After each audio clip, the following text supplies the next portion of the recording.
If you would have removed like the actual face here and made a literal woman without a face, that honestly would have been less creepy. What the hell is this? The Woman Without a Face terrified Germany for years. By Mr. Ballin. Make sure you subscribe. Today, I'm going to tell you two stories that each of them at first glance will appear to be sort of a run-of-the-mill true crime story. But they are not.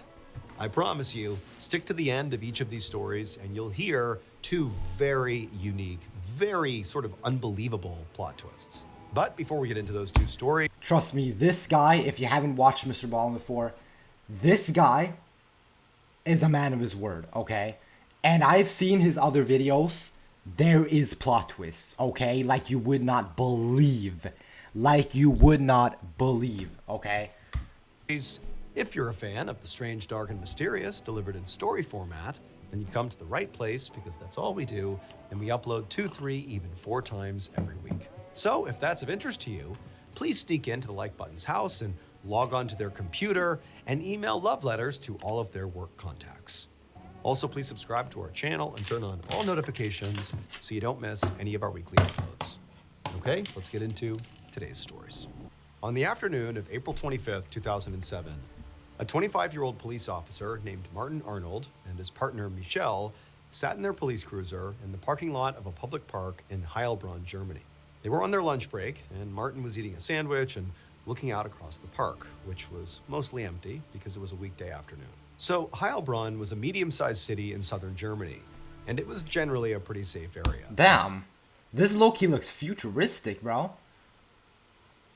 I mean, Germany is an industrial country, but like, this shit looks like, this looks like Florida, bro. This kind of looks like European Miami. And for the most part, the worst crimes committed here were like break-ins or muggings. So Martin and his partner, they didn't have a whole lot basically of action Sweden happening around them. Basically However, Sweden. something Martin and Michelle and basically all police officers, for the most part, in Germany were acutely aware of was over the last 14 years, all across Germany, there had been this rash of crimes ranging from, home invasions and robberies to at least 2 murders that had basically all been committed based on DNA evidence by the same person, this singular woman whose nickname was the Woman with No Face.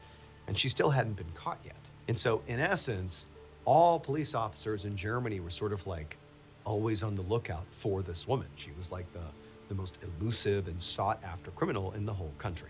But on this particular day, as Martin sat in his cruiser on his lunch break, he wasn't really thinking about how he might get involved in capturing the Woman with No Face. Instead, he was just worried about his sandwich. And so he went to take another bite of his sandwich when he heard the back doors of his cruiser open up. And he whipped around and he looked, and there were these 2 people who had approached the cruiser, and each of them were carrying a gun. And before Martin or Michelle could do anything, these people raised their weapons and they fired, and everything went black. Within minutes, officers from the Heilbronn Police Department had swarmed the scene. They found Michelle, who was deceased from a gunshot wound to the head. And Martin had also been shot in the head, but he was still alive. He was just unconscious. And so an ambulance rushed him to the hospital while detectives taped off the crime scene and began looking for evidence. Some officers immediately began canvassing the area looking for potential... I was about to say, like, imagine if, like, what was her name? Michelle?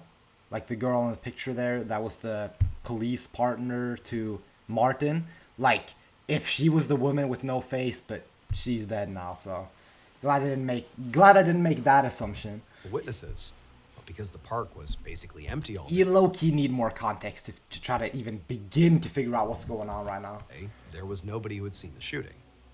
Other officers looked for footprints in the ground, around the car. They also began looking for fingerprints on the car, bullet casings, hairs, other fibers inside or outside the car. But there was nothing. And so at this point, the investigators are like, okay, all we know is there's been at least one shooter, maybe multiple, because they have not spoken to Martin, who's unconscious. They have no idea what he's seen. So they're seeing that at least one person has managed to come up to a police cruiser, undetected presumably, open up the doors, shoot both officers in the head, and then get away without leaving behind any obvious evidence.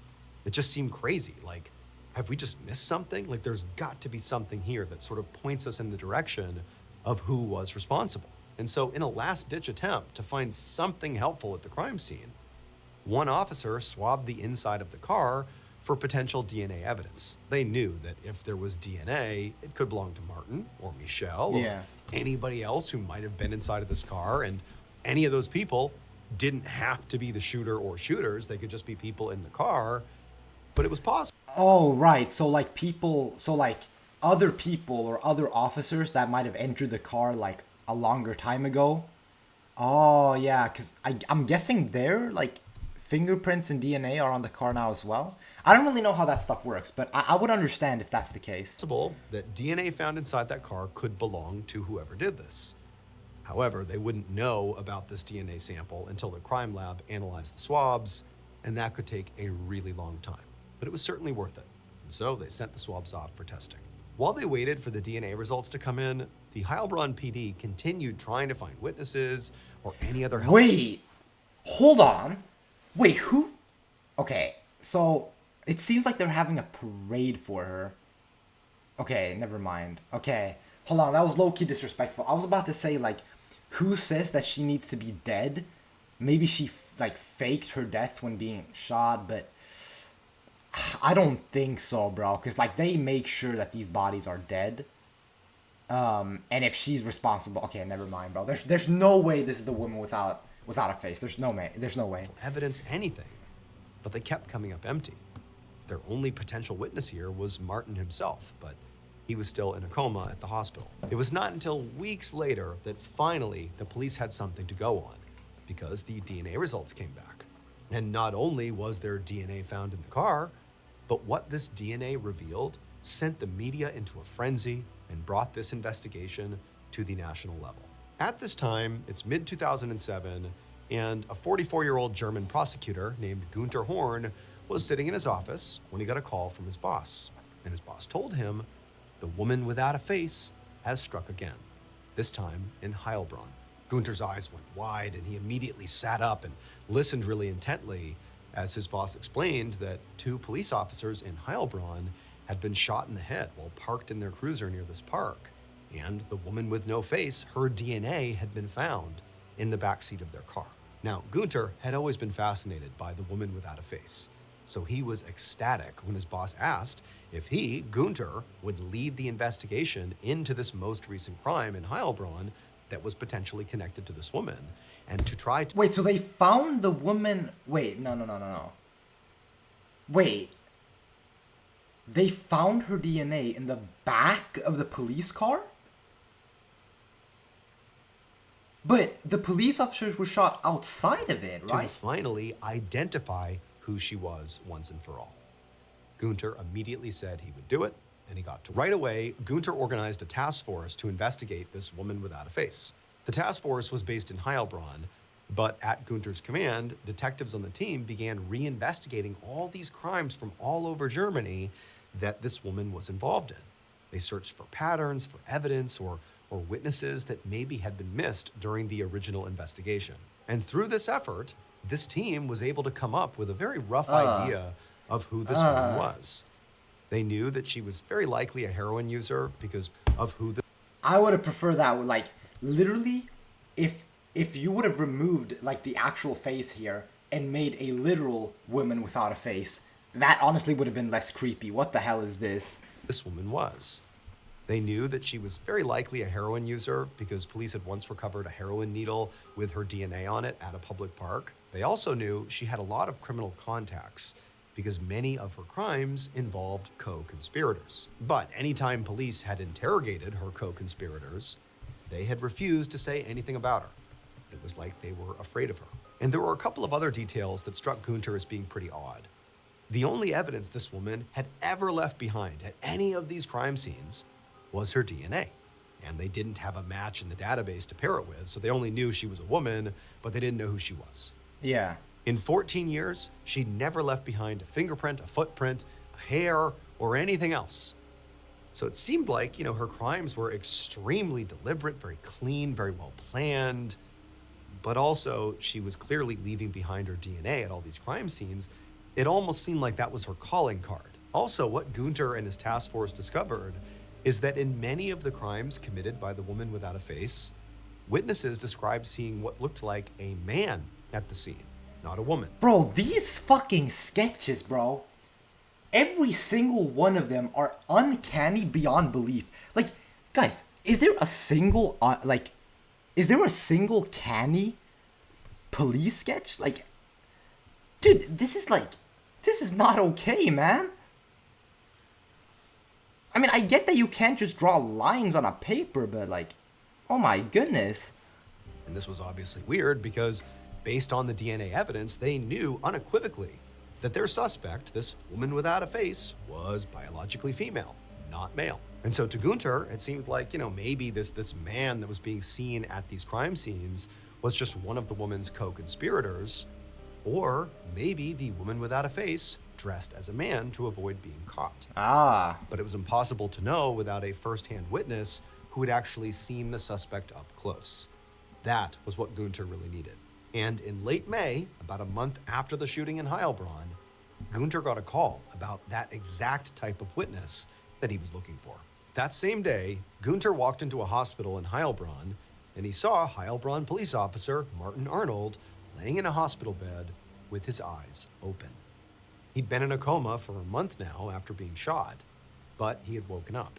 And he clearly was Gunter's best chance of catching the woman without a face. But he's gotta have severe brain damage now, though. He was shot in the head and survived. Like, that alone is a feat. If you are, like, conscious at all or have any memories of anything, that's another feat, okay? That is, like, a feat beyond the human realm at that point. It's like out of the human league. Presumably. My point is, it would be really impressive if he could have, like, memories. And even then, the dude was like, whoever shot him was sneaky with it, okay? Approached out of nowhere. So, like, what are you even supposed to do about that, huh? Say he could remember this situation. What do you do next? Like, it's a cooked scenario. Before he was shot, he might have gotten a look at her. So he was that witness who might be able to describe her. And so Gunter, he walked over, sat down next to Martin's hospital bed, and he asked him to please tell him everything he remembered about what happened. And Martin, he was very distraught about the whole thing. He's just woken up. He's just learned that his partner has died. And so he's very emotional. But he ultimately tells Gunter that, realistically, he can't really remember what happened. He basically turned around. He saw there was, these two figures. But after he got shot, it was like he just didn't remember anything. So, well, yeah, I'm impressed he can even remember, like, I don't think he mentioned, like, where he was shot in the head, but, like, if it's here, then wholly impressive that you can even remember the encounter. Seriously. Realistically, Martin had almost nothing to offer, which meant Gunter was back to square one. For the next 2 years, Gunter and his Brother. Okay. Alright, first of all, okay, we need to talk about these fucking pictures. First of all, every single one of them are uncanny as hell. And I know Putin is not a suspect, bro. I know he is not involved in this. Actually, you know what? He might be at this point. Who even knows? Okay, and also, by the way, like, dude, this... Like, you are trying to make these people look uncanny. Like, I know that you could have drawn this better. Like, why are the lips so big, man? Why are the eyes so far apart? This one's literally just like, like one of those mirror images thingies where you have like, it's just a symmetrical face. This guy, his cheeks are huge. Not like that, by the way. I'm talking about these cheeks, not any other cheeks. This guy is from the Stone Age. And yeah, bro, like, I don't know what these eyes are. Did he have a fucking surgery? This guy's the most normal looking guy, and his eyes aren't even visible. Task force worked tirelessly to try to catch the woman without a face. They spent millions of euros, clocked thousands of hours of overtime, and even offered a reward equivalent to 400,000 US dollars for information. But none of it led anywhere. And adding insult to injury was the fact that the whole time this investigation is going on, the woman without a face kept committing crimes. The task force connected her to at least 6 more break-ins, 1 more robbery, and another murder. And these crimes weren't even just happening in Germany anymore. They also found the woman's DNA at crime scenes in France and in Austria. Oh, So now the brother. entire region was on alert for this woman who seemed like this impossibly cunning international criminal genius. And Gunter, he couldn't help but start to wonder if he would ever be able to catch her. Wait, okay, guys, I have a theory.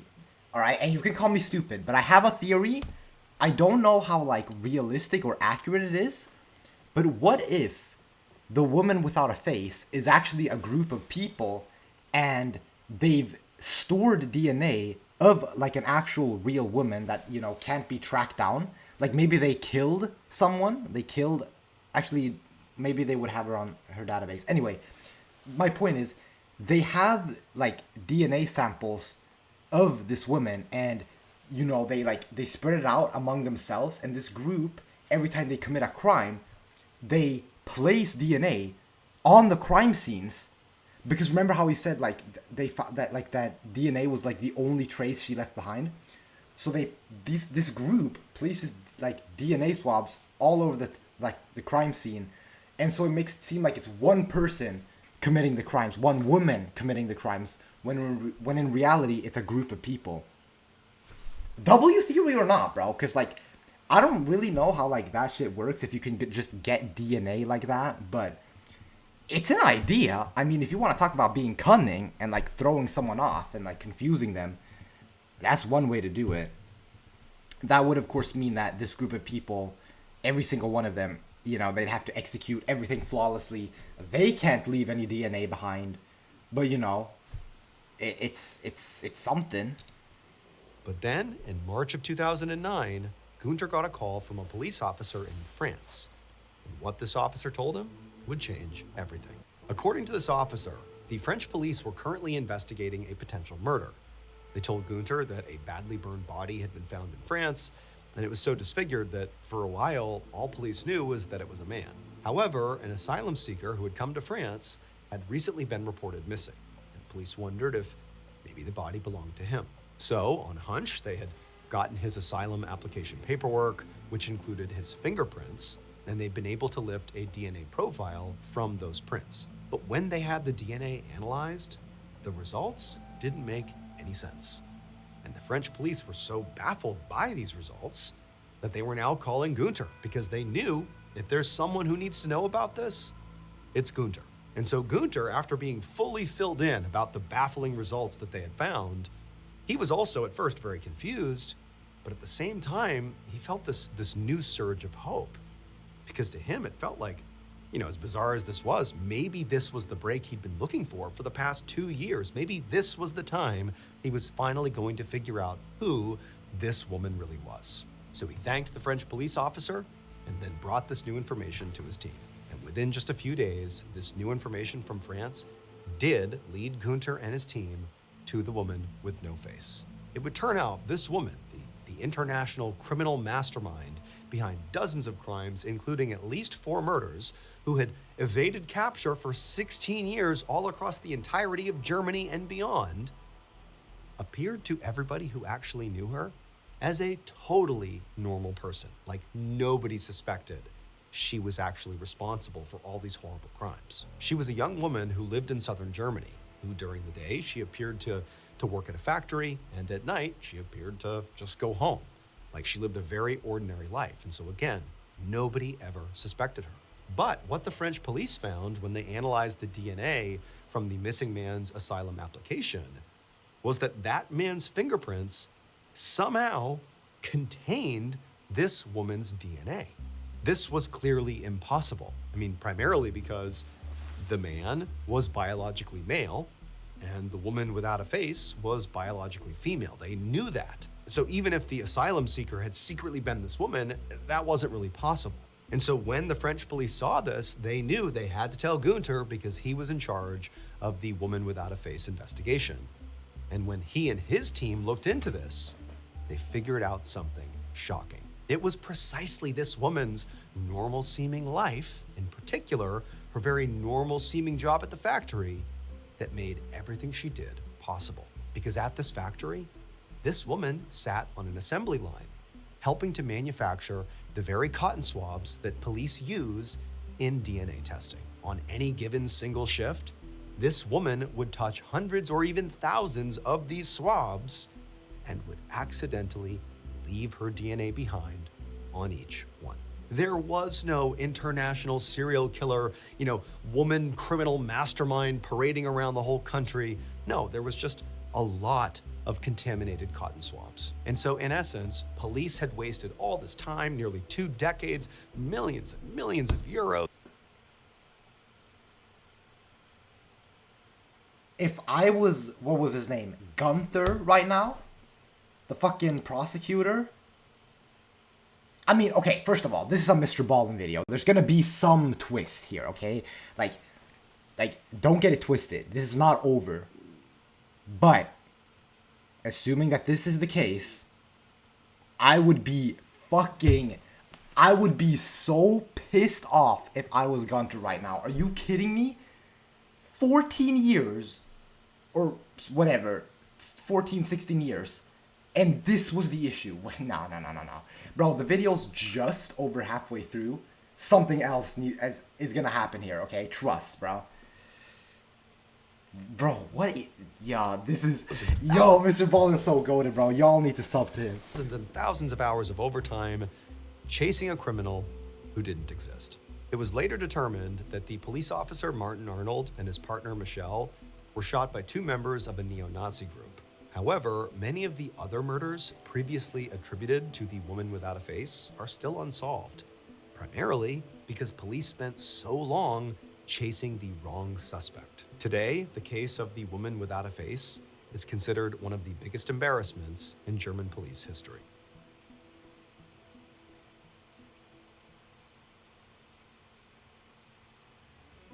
Everyday life is full of moments that you plan for, and also moments that just happen, often when you least expect them. Whether it's part of your normal routine or something unexpected, and at a price that feels good. In 1930, a middle-aged woman named Kim Soo-jin walked into her farmhouse and... Wait, oh my god. Wait, that's why we're only halfway through. He's included 2 stories in his video. So there was no... That was it. There was no twist to it. Wow, okay. Wow, yeah, so if you didn't get it, what he just explained, like with the swabs being contaminated, yeah, that was it. That was the end of the story. We're getting on to a new story now. Wow, bro. That's crazy. So I'm guessing like a lot of because like they tracked so many different murders, I'm guessing that like all of those murders that they thought that this woman without a face had committed, they got away, because how are you supposed to like track them down now? It's too late, is it not? I mean, they could obviously track down and arrest those like neo-Nazis, but like aside from them, yeah, bro, I'm guessing a lot of the criminals just got set free.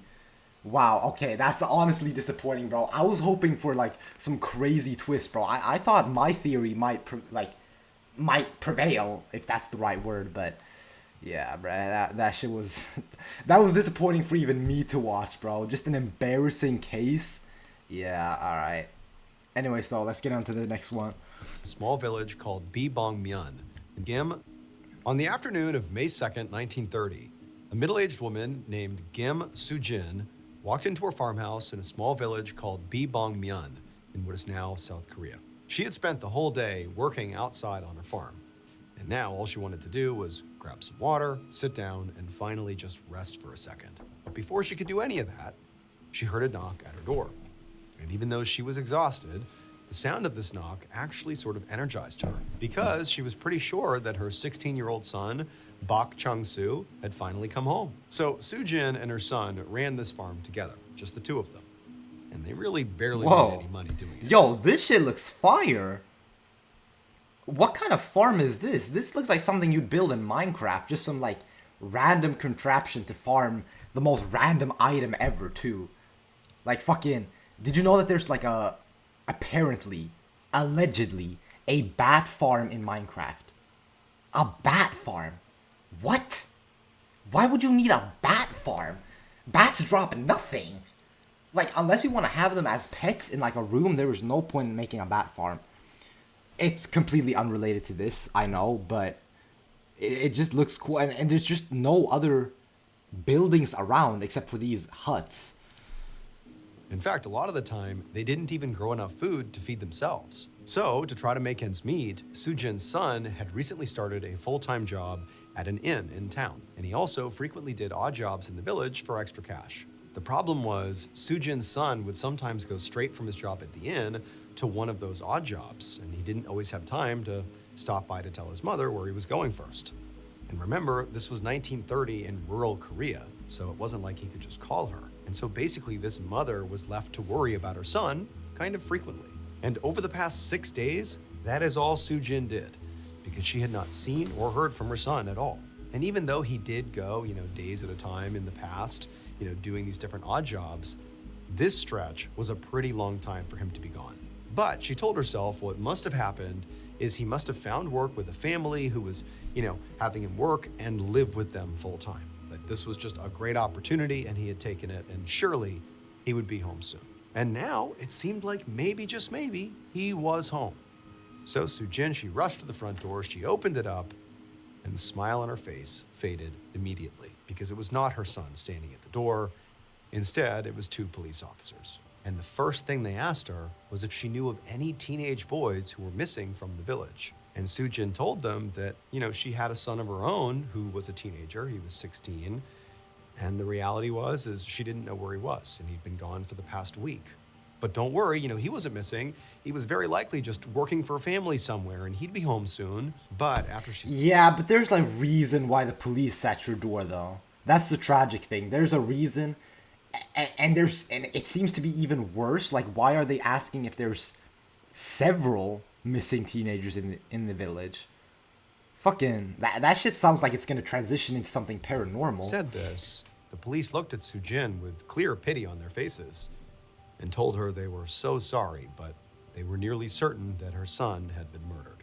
Sujin just stared at them in shock and disbelief as they told her that a few days ago, during the time her son was gone, a teenage boy's body had been found on a nearby mountain. An autopsy showed he'd been beaten and strangled to death. And for the last couple of days, the police have been traveling all over the village, interviewing people and trying to figure out who this boy was. Okay. And based on everything they learned so far, Sujin's son was actually the only teenager in the area who wasn't accounted for. But hearing all of this, Sujin did not think this could be true. Her son stayed out of trouble and worked really hard. She couldn't imagine why anybody would want to hurt him. So she just told the police, this has got to be a mistake. But the police didn't seem to think so. They just said that they needed her to come to the local hospital morgue to identify the body. A little while later, Sujin arrived at the hospital with the two police officers. And as they led her through the entrance, down a few hallways, and towards the morgue, she kept telling herself that her son was okay. He was still alive, and this really has to be some sort of horrible mistake. It has to be. But the second she actually walked into the morgue and saw the body lying on the table, her eyes welled up with tears because she knew it was her son. And to Sujin, this moment felt like leaving real life and entering a nightmare. Her son's face and body were covered in bruises and wounds, and he was very clearly decomposing. I mean, it was just awful to see. But as this mother is sort of just staring down at basically a parent's worst nightmare here, she noticed something strange. She turned to the police officers and she told them that this was her son, definitely. But the clothes he was wearing were actually not his. And for some reason, to Sujin, the clothes thing felt very important. So she started rattling off ideas for, where they could have come from. It was like her brain suddenly became fixated on this one aspect to avoid touching on the trauma of losing her son. Yeah, makes sense. She began telling them that, maybe the family he was working for let him borrow them, or maybe he bought them without her knowing, or maybe whoever killed him dressed him up for some reason. But when she said that last part, it was like all at once, the reality of her son being dead just came crashing down on her.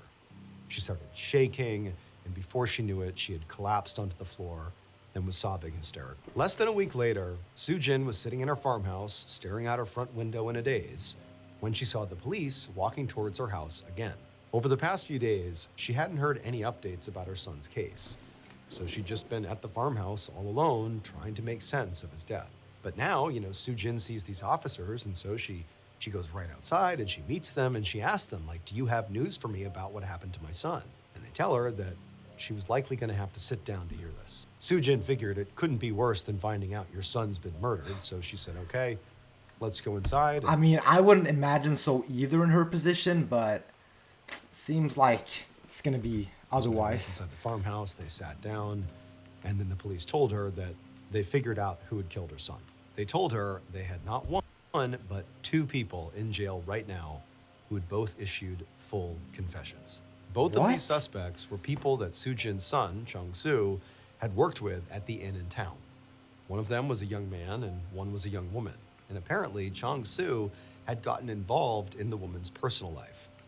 She was having an affair with a married man, but was planning to run away with a different man from the village soon. And Chung-soo had told the married man about it. When the woman found out that Chung-soo had done that, she was furious. So furious that she conspired with her co-worker, the young man, the other suspect, to lure Chung-soo out to the mountains under the guise of gathering wild vegetables. Fuck. And then when they got there, the man and the woman beat up Chung-soo and then strangled him to death. This had all happened on the first night But wait, so where's the mystery at though? that Chung-soo had left the farmhouse. If the police just figure it out so easily. So over that 6-day period, he pretty much went out and immediately was killed.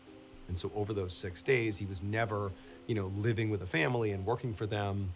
He was just dead on the mountain the whole time.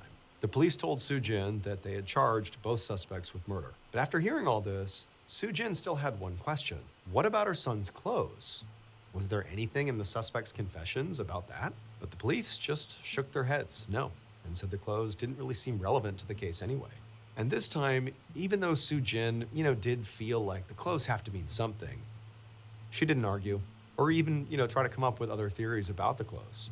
She just sort of accepted what the police had told her. As horrible as it was to know that her son was murdered over something so petty, she was at Yeah, least... I kind of agree. Like, how the fuck could the clothes that he's wearing in this particular situation, when they have confessions and, I mean, if they're going off just confessions, I guess you can't. Wait, hold on.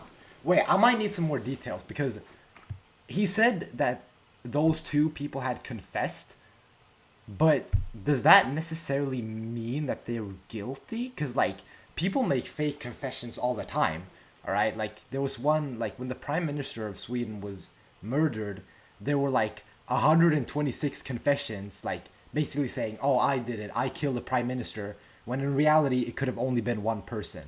So, like, I'm guessing they have more evidence, but, I mean, this is the 1930s, so they don't really have DNA technology. So, I don't know. Glad to know that his killers were behind bars. Soo-jin eventually got her son's body from the police, and she was able to bury him in the local cemetery.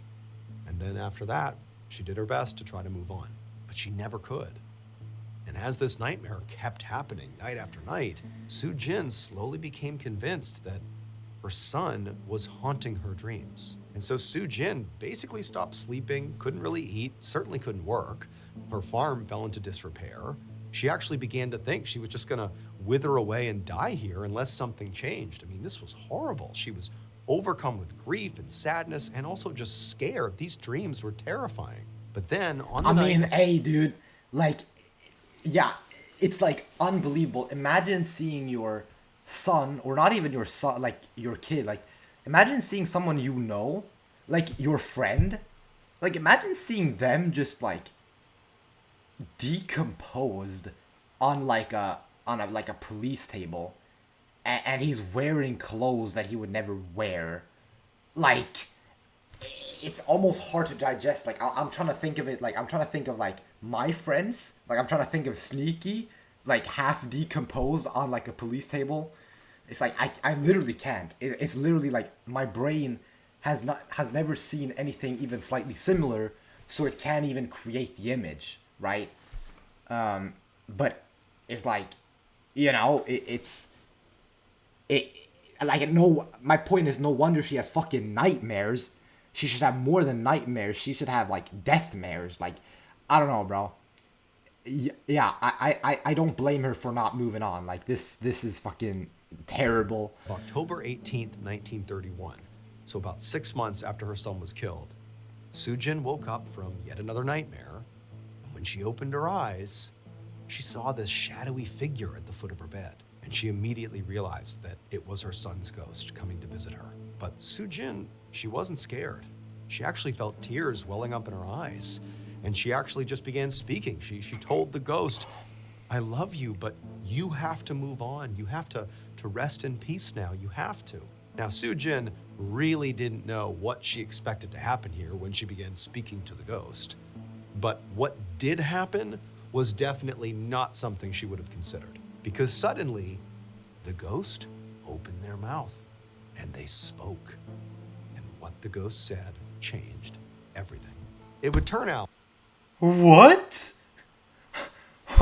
What? Did the ghost just snitch? Nah. No. There's no way they figure out the actual truth of the case, like what actually happened, because Sujin's ghost spoke. Or, well, Sujin is the mother, I believe. I can't remember the son's name. No, there's no way. If that is the case, this is one of the better, like, Mr. Ballin segments I've ever seen. Chang-Su, Sujin's son, had been viciously attacked by that man and woman up on the mountain. They really had beaten and strangled him and left him for dead. But he didn't die. He survived the attack. And when he came to, he fled the area because he was fearful if he went back home, they would finish the job. They would attack him and kill him. So he didn't have a chance to tell his mom that he was... Bro, what do you mean, bro? They could just kill you right then and there. If anything, that's better. It's in the middle of nowhere. It's in a mountain. Basically on the run. And so for 6 months, he's living in random towns, doing odd jobs to survive. But eventually, 6 months in, he misses his mom, he misses home, and he goes back and he walks into a room in the middle of the night. He is the ghost. And when she said to him, you need to rest in peace now, he just says to his mom, I'm not dead. And he was just being honest. I'm here, I'm back. This only means one thing. This literally only means one thing. That body was not his. Listen. I get it, okay? He was wearing the wrong clothes, therefore it was suspicious. But the reason I didn't think it could be another person is because, you would generally expect your mom to know if it's you or not. What, did they look that similar? I get that, like, both bodies were supposedly decomposed, but, like, do they really look that similar? Okay, fine, okay, sure. That's cool, though. Okay, he's still alive, wow. But, yeah, but then, what the hell? Where did they get that person from?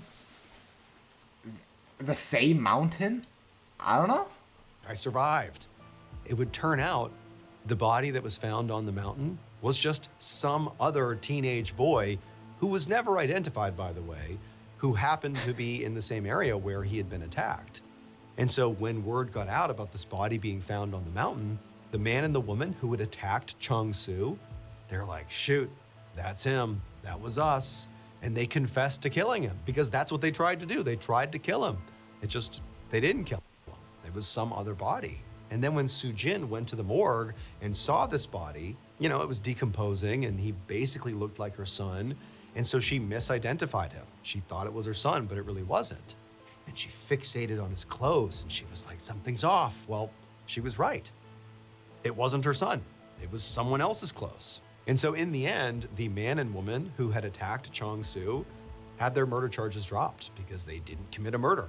And they were both ultimately released from jail. But did they get assault charges? After serving about a year in prison for the assault. Yeah. As for the actual person who was found dead on the mountain, they were never identified and they were buried in a sort of unmarked grave. And the location of that grave has been lost to time. And so even though we have the ability today to test for DNA, we're not able to exhume them because we don't know where their grave is. And so very likely we'll never know who that person was. Wow, dude. Yo, that's actually crazy. Can you genuinely imagine being Sujin in this moment? Okay, you have a son and the son is going out and doing side quests and working hard, and then the police pulls up to your crib, tells you that actually, okay, so basically your son's dead. He was like beaten to death or whatever. You come in, you see that like something is, wow, dude. That then, I'm guessing like when a body is decomposed, even when it's not like crazy decomposed, even when it's just like a little bit decomposed, I'm guessing that's what makes the difference. Like, but still though, I mean, like if I don't know. How do you confuse that though, realistically speaking? Because sure, maybe they looked similar. Me and Sneaky, we do not. We do not look similar at all. We are not alike at all in terms of appearance. But like, I don't know. If I was decomposed, would I kind of look like him? I don't know. It probably not. They probably just look similar. But yeah, and then basically you're convinced that he's dead. You're having nightmares, and then his ghost pulls up, and it's actually him. And it's actually him. I don't know, bro. I would be mind fucked forever. Legitimately, I wouldn't even know what to think anymore. I don't think I could ever like. I mean, obviously it's a good thing, but like, I still probably couldn't recover. Like, I'd be so like, like if I was Sujin in that position, bro, like, I would be so like obsessed and like overprotective supposedly of this son. As because yeah, it's just wow, dude. It's just like honest to God, how does Mr. Baldwin find these stories, bro? Where does he find these out? How does he find these? Okay, like this is 1930s Korea. This was like Korea right before like Japan invaded it. So like how could you know? Like how could you find out about this case? I mean, he must really be like digging on the internet and stuff. But either way, W video, make sure you subscribe to Mr. Baldwin. That goes without saying. And I will see you in the next video. Peace!